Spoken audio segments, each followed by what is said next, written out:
Okay. Okay, so hi everyone. Thanks for coming to this lunch and learn about Pivot, Prepare, and Prosper. I'm Amy with Amy Cobb Consulting. I'm a virtual accountant that helps business owners demystify their financials. Today we are going to be discussing different pivots and how business owners pivoted and preparing for the next round of stimulus and how to prosper through disruption. I'll be interviewing Bini Coleman with 212 Catalyst. She's helped organizations through the Austin area raise over nearing 2 million thus far, and she has 1.5 million in the pipeline going forward. So she's going to be giving us examples on what she's witnessed through this time. Welcome, Benny. Thank you. It's a pleasure to be here. Thanks for inviting me today. Yes, so let's get into it. So, can you give us some examples of different organizations and businesses and how they pivoted through this time? Yes, and it has really ranged from those who COVID became a marker for refreshing of strategy, even maybe joining the 21st century and understanding how to work virtually just as fluently in some cases in situations where they could it was just as easy to do so. I have one particular client, the African American Youth Harvest Foundation, that they've done mentoring. They were doing summer programs, and we were used to that. And as March, we felt pretty comfortable that everything would blow over by April, right? And Yeah. everyone was thinking we'd just take an extra week for spring break and then get back to normal. And then as we saw, okay, now we're not even returning to the school year. Now, are we even doing summers? Saw this group as well as others that pivoted to online formats. And some got pretty good at it actually, and really learned that, something that they'd been avoiding and averse to for a long time was actually a way to even not have to cap capacity. You don't have to cap it based on the size of a meeting room or how many people you can feed or a number of issues. So, it actually allowed for greater flexibility and efficiency in how some programs were delivered. Others, that you can't do the online. I think about like the food bank. Mm.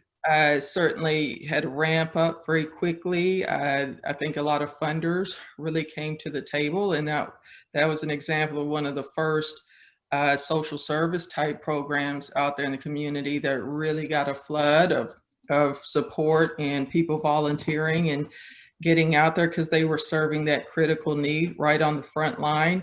Right. So their operations ramped up and the support ramped up during that time. I don't have them on the line to attest, but I would say the support probably ramped up proportionally to some extent as the need grew and they were able to establish the need. Others the same way. Some, I've worked with and had to basically ask the question, is this the right time for you to keep pushing? Oh, wow. Particularly smaller organizations or those that have been either very small, for instance, not even paying the executive director or the Mm. person who's running it. They've got a job, they're doing this thing too, and maybe they're involved with school systems, and then everything has been so back and forth with that system and still trying to forge forward with an important mission and caring about kids or the families that they serve, but at the same time they weren't at the top of the totem pole in terms of who the funders were going to immediately give resources to, and less known, and it just turned out to be a time when some have had to figure out, like, okay, how do we do things differently? Or how do we reinvent from the ground up? I've been hearing that a lot Hmm. from a lot of organizations, is that they had to totally throw away everything that they've known and completely reinvent. So it's really arranged depending on where people in agencies were positioned already to provide services. Me, business has continued to grow, not just because of COVID, but I have picked up probably a couple clients due to downturns for COVID. I tend to be the person that people pull on when they're trying to figure out how to either jumpstart something into action, or when they're experiencing a little bit of a slump and need a refresher as far as strategy and how to pivot. Right. So I've picked up a couple, but for me, fortunately, the inverse has been the case, that I've gotten kind of busier, but some of it is also helping my clients to help families during the COVID pivots. So with that, were they able to, did you have to help them with their virtual expansion as well, like giving them different, um, I guess, technology resources? Were you able to be a resource in that front, or just help them with their business plan? Technology resources, for instance, a lot of nonprofits may or may not know about a resource like TechSoup. These are the kinds of things that, simple as that is, where they thought they might need big budgets to fund subscriptions because they have so many employees and users, or they want to do events a certain size, and didn't realize you could get the same thing on TechSoup for a fraction of what you think that you need. So, I don't just get people funding. I also try to help people understand where they can quickly and easily either partner or take advantage of discounts or opportunities that are right there, that are a quick grab, that are way easier than applying for funding and going through that process. Oh, that's really good to know. And with your network, are you able to have collaborations in regards to your business strategy for organizations? Are you able to help them with partnerships? Totally. And that's a big piece of what I consider that I do, just because of my personal professional experience over the years. I've been a person who is in the middle of a lot of services and systems that are all working together to do something good in the community, right? And need to coordinate often better. I often say coordination is more of our issue than resources in the Austin area, because there's a lot of resources, and sometimes resources go to waste because we don't coordinate well. Right. So whether it's public, private partnerships, corporations, city, county, school districts, nonprofits, this is particularly a time where we need to leverage all the strengths that we can in the community, and really become more efficient and understand how to do business better together. And I think even though COVID has been a bad thing in one sense, it's forced people to start thinking about these things and taking action. And ultimately, I think it helps families because they have less of a myriad of resources that they don't necessarily know how to find, and are trying to figure out. The more we collaborate, partner in a unified front, and then promote those partnerships, I feel like it makes it easier also for the people we're trying to serve, whether it's customers or finding us, or clients or families or whoever that is, makes it easier for them to make a decision. Well, even that makes the point of funding too. If you have partnerships with funders, you can be able to use that as to where they should put in the money. If you have it all coordinated, if you're the strategist and you're coordinating all these organizations, you'll be able to tell funders, this is where it needs to go. Exactly. And the beauty is, and same with elected officials and influencers of any type, if you come as a unified front, all the questions that they're going to start out asking you are questions like, well, are you working with these people over here? Are you partnering in any way? Are you, like, they want to see. And if you can show that you're all of one big coordinated unified front, yes, we're working with them, we're all here, here's a piece of paper, here's our website with everyone that we're working with. And if you can show that, you also help make their decision easy. They don't have to worry about people knocking on their doors and calling meetings and causing a stir and this being a polarizing issue, now you're helping them to support something that is risk averse. They I don't have love to that. worry about people coming after them So for. that's, I think that that speaks to your skill set and your strength and your organization, 212 itself, is that you want, I love that. Is that one of your missions going forward, is to keep, was that always the collaboration, unification of the different organizations? Was that always one of your goals, or is that something that just came about? It's interesting because it kind of came as a byproduct. Like I remember writing my services or thinking of the Mhm. buckets, and I was like strategy and operational support and training, technical assistance. And then I was like, well, because of my experience, and I've been connected to all these nonprofits and Mhm. all these agencies for so long, I know everybody. Yeah, Therefore, for philanthropists who want to know where do I put my money, I can literally ask them what is their interest area, and from A to Z, it doesn't matter. It could be health, it could be the arts, it could be STEM, it can be basic needs.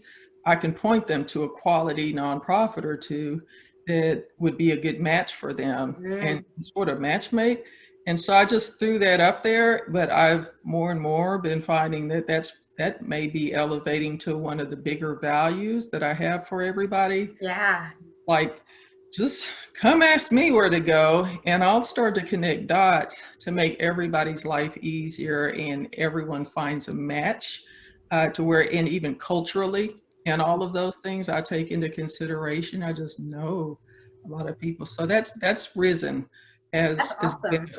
That mm-hmm. could be um, as your, as one of your financial partners, that could be one of your different revenue streams yourself, as a matchmaker for philanthropy and the foundations.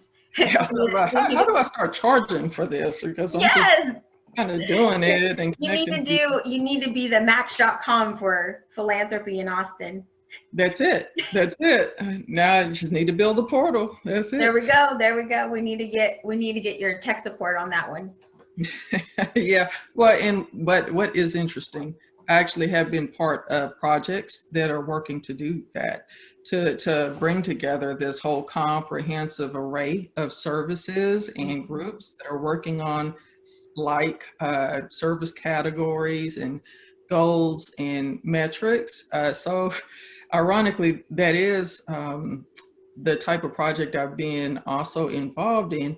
What I've found so far is still there's no substitute for just knowing a person who Oh just. yeah. Mhm. The face to face, the meeting, and this is why I wanted to do this, and this is why I'm recording it as well, because once they hear your voice and see your face, they know that you're trustworthy. They know that you know what you're talking about. It just isn't a front, because that's something else that's come about in COVID, is everybody has become a virtual something Mhm. with no experience. But with your experience, with your background, with your network, you're able to make these connections and coordinate all your efforts into where people want to put their money. Yes, and that's where, I also have pondered, like, do we start to do beanie talks? And I've had people in my ear about doing videos. I see everyone on Facebook Live or speaking, and for a while it had to be more than just me building my brand. I Yeah. know that's a big thing right now, but I was like, that in itself, I'm busy, and that in itself is not a great goal. But especially as all the racial tensions and COVID and all these issues started to emerge, I started to catch a vision for how something like that could be a way to start bringing even unlikely partners and groups of people together. The kinds of people don't always talk to each other, that sort of miss each other, but we're all really in it for the same reasons. We're experiencing a lot of the same things. So more to come on that. Yeah, something, so something even more in the pipeline in regards to organization and unification, hopefully, not just the funding piece. Exactly. Yeah. And so moving on, so we talked a little bit about how some organizations pivoted, went virtually, used their mission and strengths to help them. So what do you think, what would you advise organizations to do to prepare if there's another disruption or there's another round of funding that's going to come up? Well, having your own house in order and for the back end of the house, it's the stuff that none of us like to do. We're always in the mission piece first, right? And Right. we let administration often lean to the wayside. And then we're caught at a time like this and we don't have our financial statements together. We're searching for, oh, where is that formation? Where are my bylaws? Did I have bylaws? I should, but what are those? And we're scrambling when it comes time for these quick pivot, and these have been super quick pivot funding applications. I've never seen the level of large scale federal, state, local funders moving this fast to Right. turn around funding application. So you had to be ready. Same with PPP. You're going to go to a bank and then they're going to start asking you for all these documents, formation documents. You might get caught finding that, oh, my corporation is inactive. Why? Because I didn't do some filing. Now it can be fixed, but it takes time to go back and fix. Like all of those things, you could be checking on making sure that you're current in your listings at the state and federal level with all the proper agencies, getting those financials together, all your key core documents, things like payroll records, your receipts and invoices, not just the invoices, but showing when they've cleared the bank statements, and all of these things have to be pretty clean and readily attainable so that you can quickly respond. Most of the applications, I've noticed they're trying not to be overburdensome with the level of questions that they have that they're making people answer. Mm-hmm. They're not going super, super deep because they're trying to make it easy, but they do need the documentation.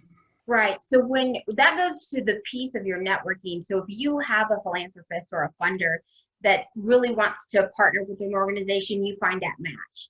They don't just take your word for it. They're going to want to see their financials and their documents, correct?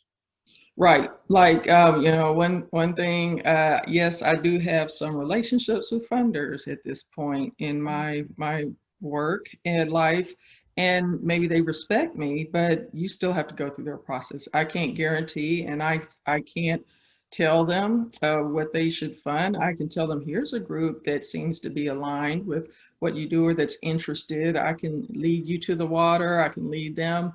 But you're going to have to go through their process. No one is making an exception because Bini Coleman sent somebody. And I think sometimes that, there can be a warm connection. Maybe there will be a response because of it. But that response is usually lately, well, our money has gone toward COVID pivots. Here's the RFP for that.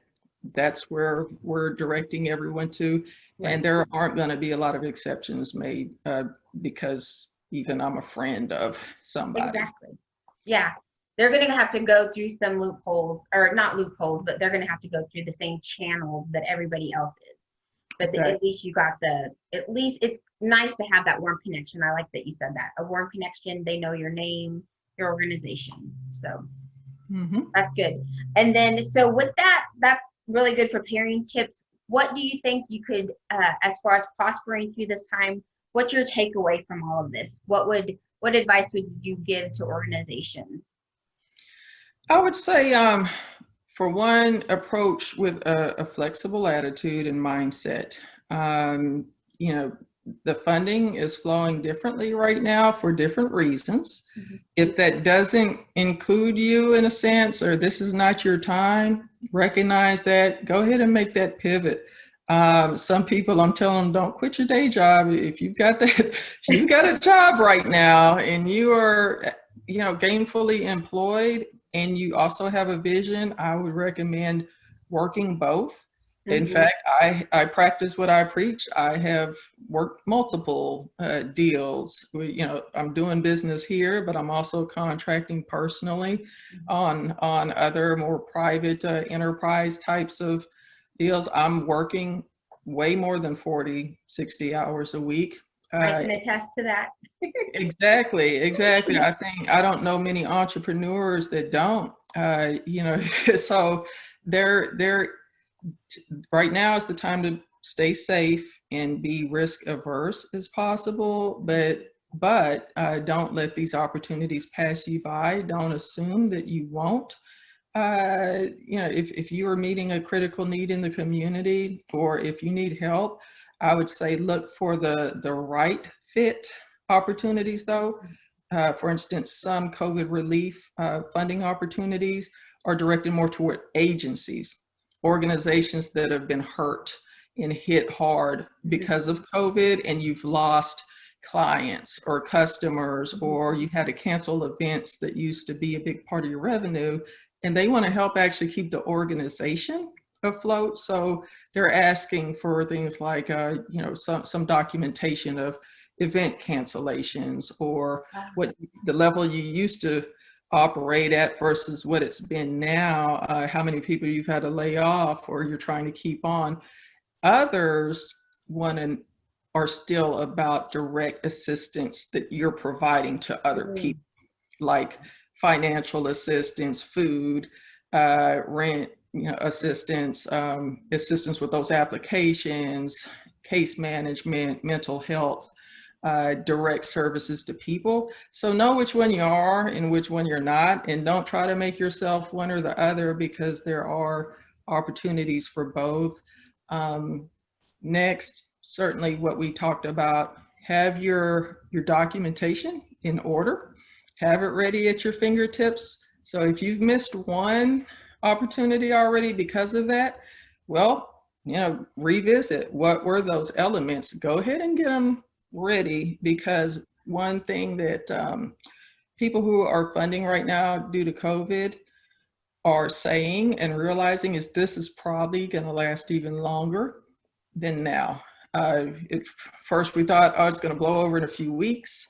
And we thought certainly by summer, or certainly by next school year, or whatever it was. Now everyone is saying this, and the effects of it is probably going to go into a whole nother year. So don't give up on the pivot.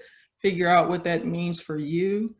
Maintain that flexible, positive mindset. Don't embitter your heart toward anyone who doesn't necessarily, if you don't get funding or something like that, just realize it really is an unprecedented time. I've heard funders talk about the influx of applications, like it is skyrocketed in terms of the number of, so the usual types of applications aren't necessarily all getting funded the same, and that's putting a strain on everyone. But it's important to understand it from both ends and just do what you got to do. Develop a good relationship with an accountant, if with your bank. We don't know if maybe there might be another PPP round coming up. Anyone that is someone in the field, myself, if I can be a resource, I have a resources page, and you can also join my listserv. I finally have one, yes. So if you go to my webpage, 212catalyst.org, box will pop up to say join the list. That's how I'm going to start keeping people apprised when I know about grant opportunities. They're usually quick turnaround, like within 2 or 3 weeks, it's over. The application process, the funding availability. Oh, wow. Yeah, they've been coming out and closing right back up, a lot of them pretty quickly, because they're trying to, there's so many applying and all of that. So what I've been struggling with, and which is why I'm building my listserv right now, is I may have 5 people in mind that I know might fit this Facebook grant opportunity or this other thing. Someone's just emailed it to me, but I may be missing people. So for me, it's going to make it easier if people just join the listserv. And then every time I know about something new, I can just blast it out real easy. and make sure that you're apprised of something not 2 days before the deadline, which often happens. That's when you sometimes get these last minute emails like, hey, spread the word. You'll get it more like 2 to 3 weeks in advance of a deadline. That's awesome. That's awesome. So make sure you sign up for Bini's listserv on 212catalyst.com. Is it .com? .org. .org. 212catalyst.org. Make sure you go there. So thank you so much. This has been such a valuable talk, and if people can't tell how genuine you are and that you want to help unify the community, this has been one of the great things that's happened during COVID, is that everybody wants to help, either through whatever strength they have, either if it's skill set, funding. If they have money, they kind of want to say, where do I put my money? If somebody has a skill set and a strength, they're trying to put that out on the table.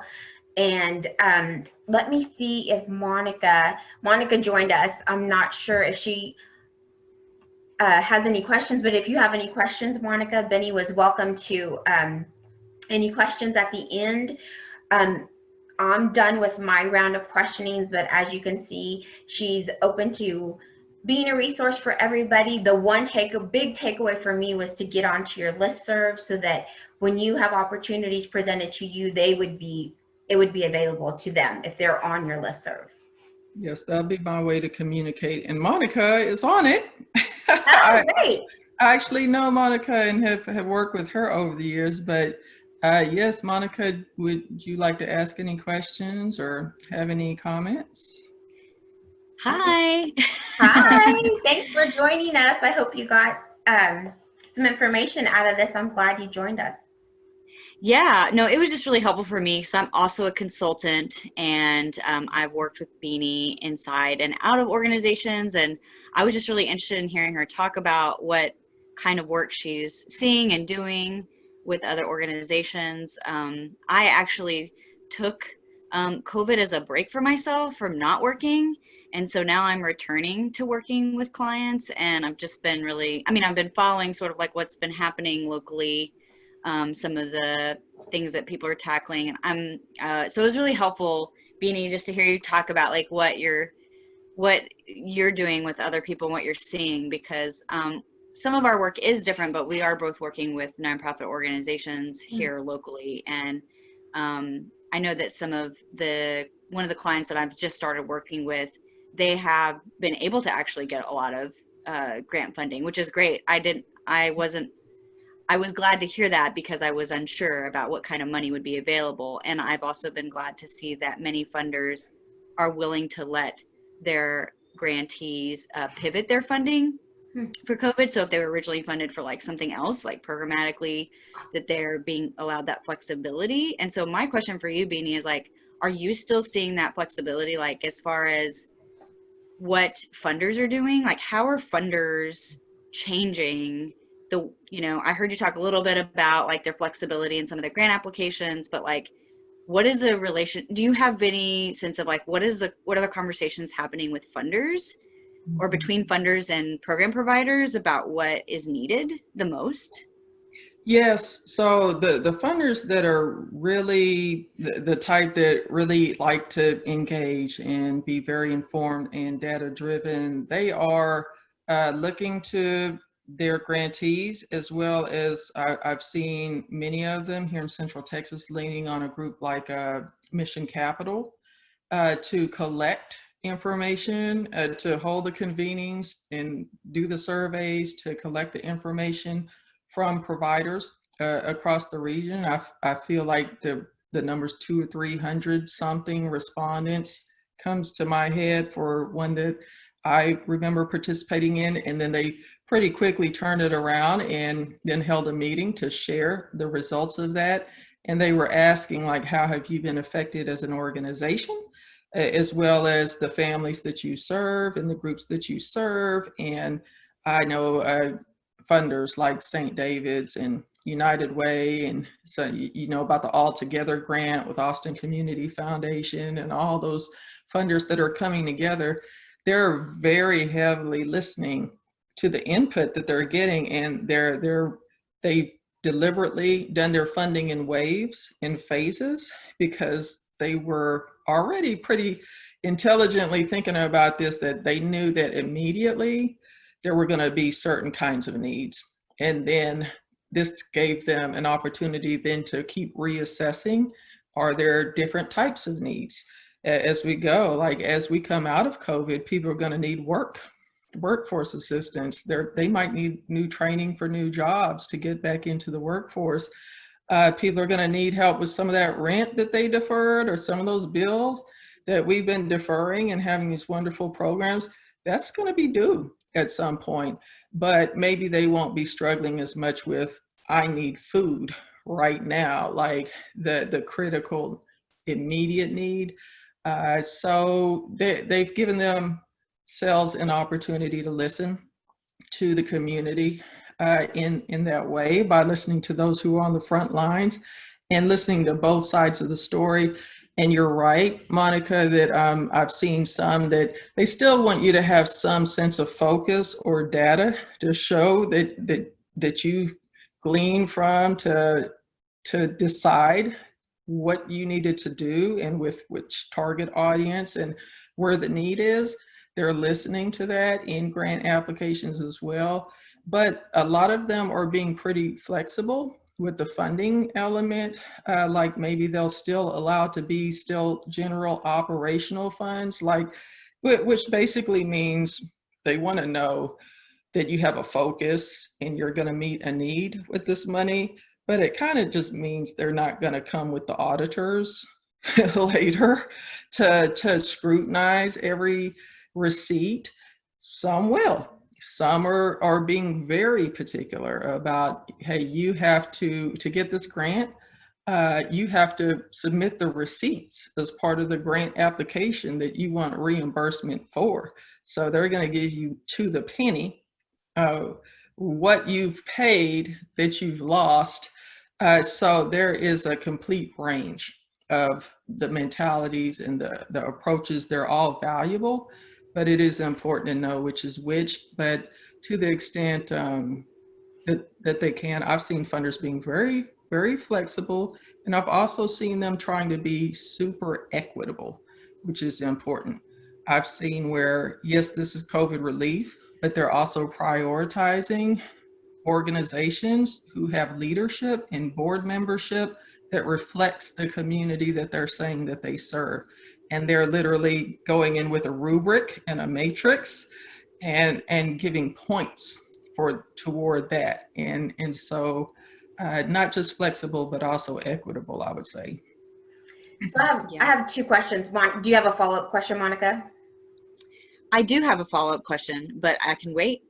So she pointed, because I was a grant reviewer for the ATX funding, and that was one of the big points that they told us during training is the board, how different organizations, the board members that they have, because they're the ones, doing the mission statements. Are you able to strategize with different organizations and give your input on that, Bini, about their board members and how that aligns with their mission?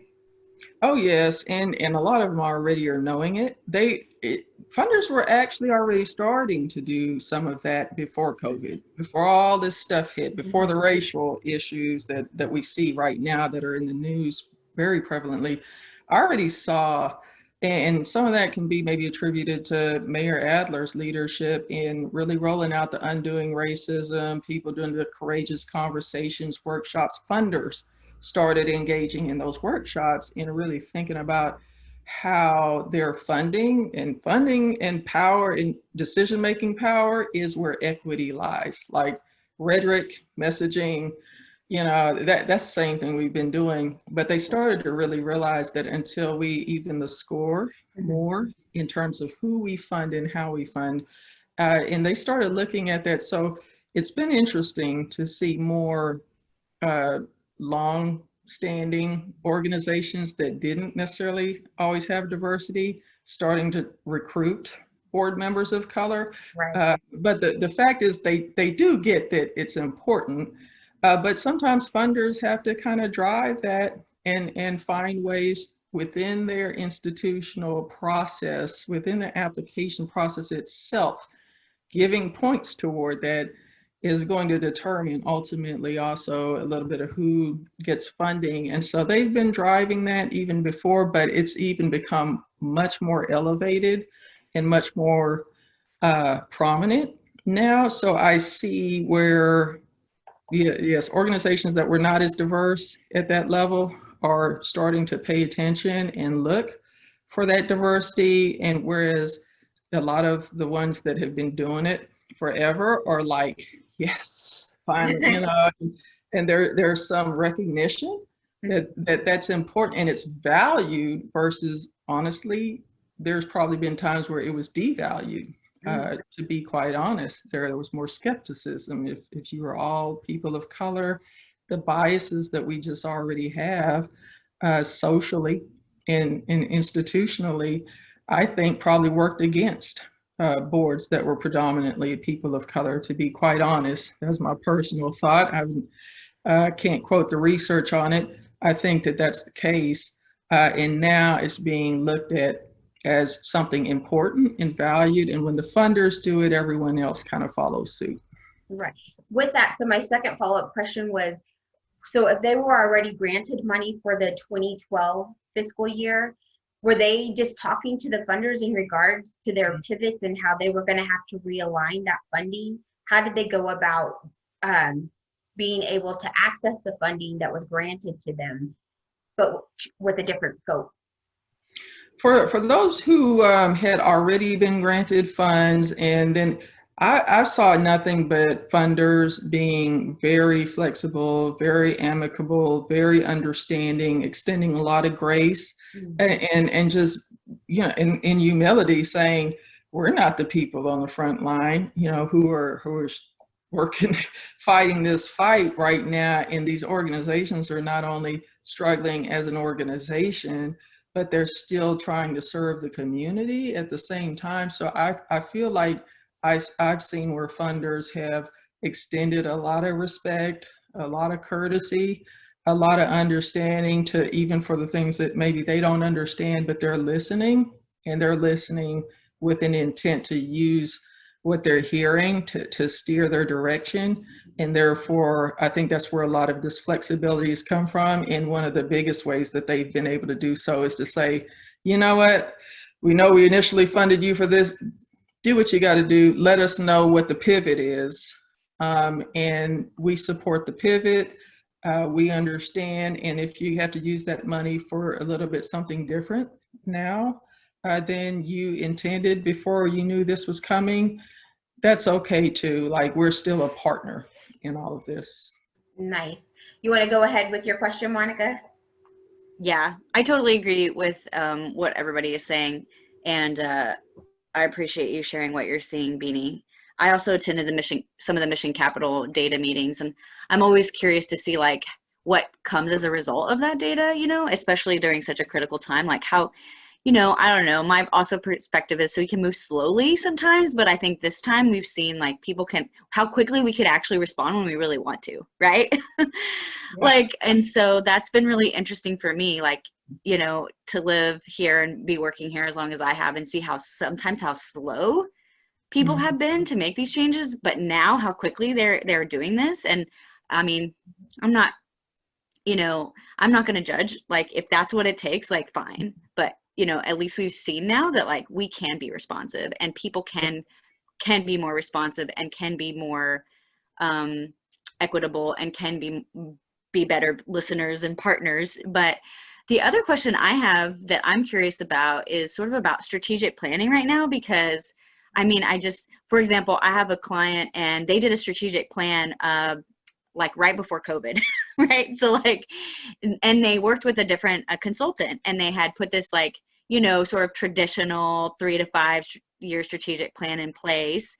And then COVID happened. And so some of the work that I've been asked to do with them is help them like make sense now of like their strategic plan. Like, do they want to keep the same one that they invested all that time and money in, or how do we make it responsive and more flexible? So I'm actually helping them sort of like with like an interim strategic plan right now. Like, so what is how can we make sense of this and make it like work on some short-term planning with it, and then decide what doesn't make sense or we completely pause. But I'd be really curious to hear from you, Bini, and Amy, because you're a consultant too, right, Amy? Yeah, I'm an accounting consultant. Awesome.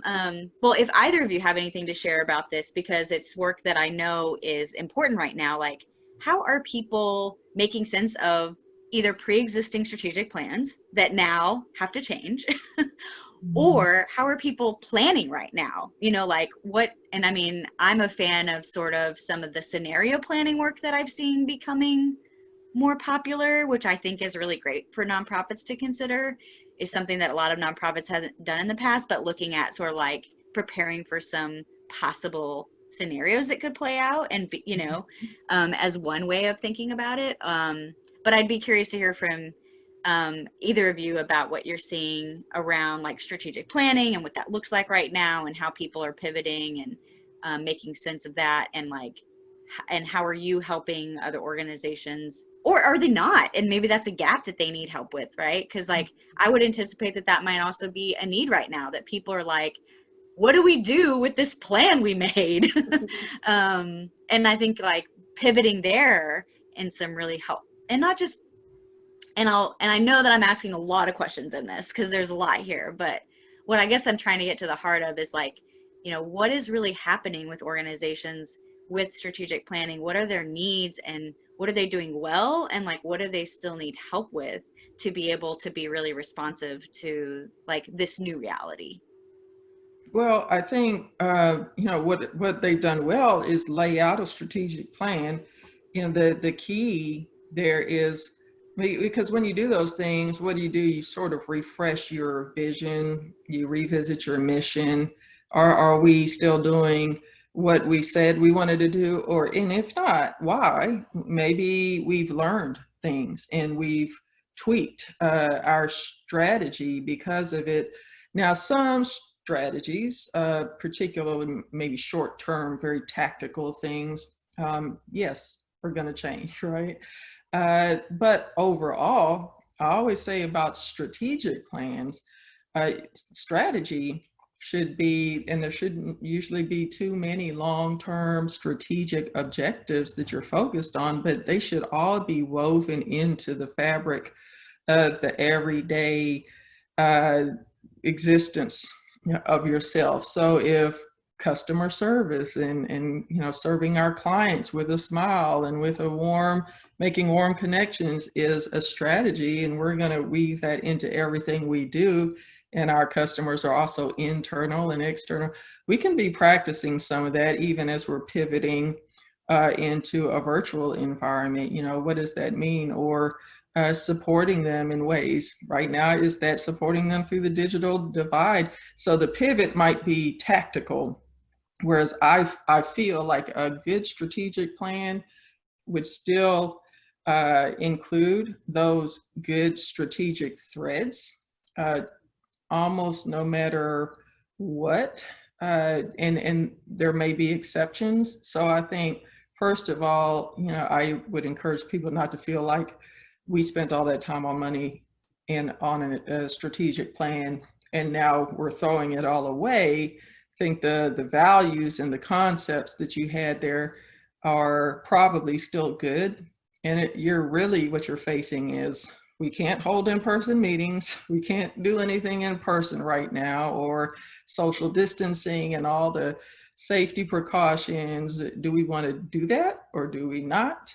Does that work for us? I've seen some that have gone forth and continue to do things, you know, that may be in person with those precautions in place and trained staff and done all that. I've seen some that just stayed safe because right now we're in a time where everything is a pivot and a fast break, because we use the word pivot a lot, right? I almost say it's one of these maybe slightly overused kind of terms, pivot, pivot, pivot. What does that mean? I know, being an athlete, a pivot precedes a fast break. Like, a pivot is quick, and then you're making a quick decision about something, and then you're moving, and you're moving in a direction. And when your team has practiced the art and is used to, you know, changing directions, responding to client needs, responding to things we're learning in the field, and then moving on that, they'll be more prepared for a time like this to just make a decision. Usually that decision is just erring on the safe side. For all the things that you don't know, that you can't plan for, you don't know when this will end, you don't know a lot of things, figure out the things that you do know and how those things still attach to your strategic plan. Now, how your tactics might change, those tactical pieces, the actual action steps, boots on the ground, what supplies and resources you might need, that may be changing. But I'd say, chew up the meat, spit out the bones, keep the pieces that are good that you can act on. Some things may just need to wait, depending on what they are. If this environment just isn't conducive to launching some big, like a big conference or something like that, if you don't think virtual is going to give the same effect, then that might be something you just need to delay. And then you're figuring out though, okay, but what now in the meantime? Or what could we be doing now to build up toward that thing being even better when it finally does come out? Maybe we can also take some baby strategic steps and start to work a process that is going to have everything teed up to where maybe our success will even elevate when we finally do this, and plus people are chomping at the bit, can't wait to get out. So maybe we do a build up strategy and not rush ourselves into something. So it can look lots of different ways. That's a part of what I enjoy, listening to people's strategy, looking at these plans and helping kind of think out the box, like, okay, what can we do now? How do we do this in this current environment? I wanted to add to that. That's really great. Right now that we're in the fourth quarter of 2020, you can really get a good glimpse if your strategic plan that you had in place is working. You can say what's working, what's not working, what can we move forward with, and you can piece it out just like Bini was saying. Is this something that we can keep and just slowly move it forward? How will it look? Maybe you just need to make it look differently. What I've been noticing is the financial impacts to different businesses. They're able to bring in different revenue streams, just like Bini was saying. She's able to say, how many people can we help? Who are our real customers? The other good thing that has happened because of this is that more organizations are able to help more people because of the virtual space. It isn't a hindrance. They see it as a strength. And so once you look at it, the mindset you mentioned that earlier, Bini, about your mindset. If you take it and aren't just so, you're able to make it malleable, the strategic plan, I think that's something that could be used as a strength and not a weakness, and see how pliable some of those items that you had put in place that you wanted to implement, how can you change it up where it can be implemented and maybe even broaden your audience, is what's been the takeaway for me for this, because I look at it through a financial lens. So I see different revenue streams. I see everything as a plus, because now you're thinking outside the box. You're not just limited to the sheet of paper that you were thinking. Now we can go this way, and this way, and they can all be a financial impact plus. So, and you need money to keep your organization sustainable. So I always see it as, how can we financially pivot, for lack of a better word, because it is becoming overused as we're in 2020 quarter four. But that's how I see it. That's my takeaways. Good. So, Monica, did you have any other questions? I do. Oh, great. I have one last question. I know it's supposed to end at 1, right? Yes. Yeah. I would love to hear from y'all about what are some of the most interesting pivots that you've seen organizations making, whether it's programmatic or financial or, operations. But I'd love to hear any examples of some things you're seeing happening that you feel you could share. Probably my favorite example right now is the African American Youth Harvest Foundation. I know people probably even tired of me sending posting about them, but because literally they are knocking this out of the box. Yeah, and what's interesting, talking about that long-term strategy, can't tell you the number of times in the past when their name has been called into question. Should we keep African American in the name of the organization? For one, we serve other people. For two, that might box us in and make people not want to support it. People just traditionally have not supported African American organizations to their levels that they have others, and all of these things. And now, and they stuck with it. They stuck with their values over time. They stuck with their model. People, we're like, seems like you'll just do everything. Well, we were kind of a whatever it takes operation, but here, at first it was a little rough because it's a small team. We were trying to wait it out. We were heading into summer camps, but we did it. We switched to virtual summer camp. We had a handful of kids there.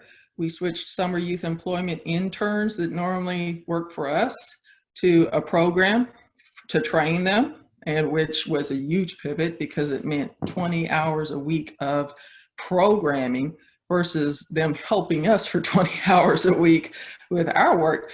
So that was huge, but we brought in so many partners: Oracle, Dell, Frost Bank, I mean, you name it. There were all kinds of people that wanted to do workshops and trainings and things for the kids. And it became a very special opportunity to bring all these people together and to enjoy each other and to enrich each other's lives in that way.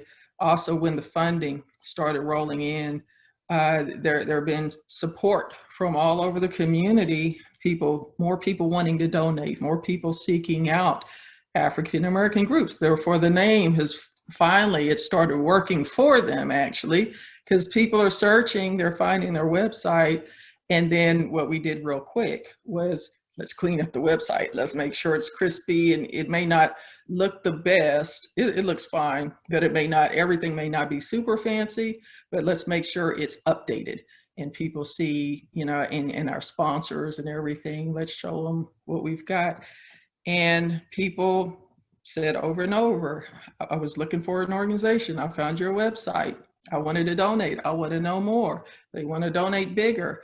And now we're just working that best practice development cycle piece to engage with those who want to engage, have conversations, ask them, how do they want to continue to be involved? And those are going to be future supporters that are sustainable over time.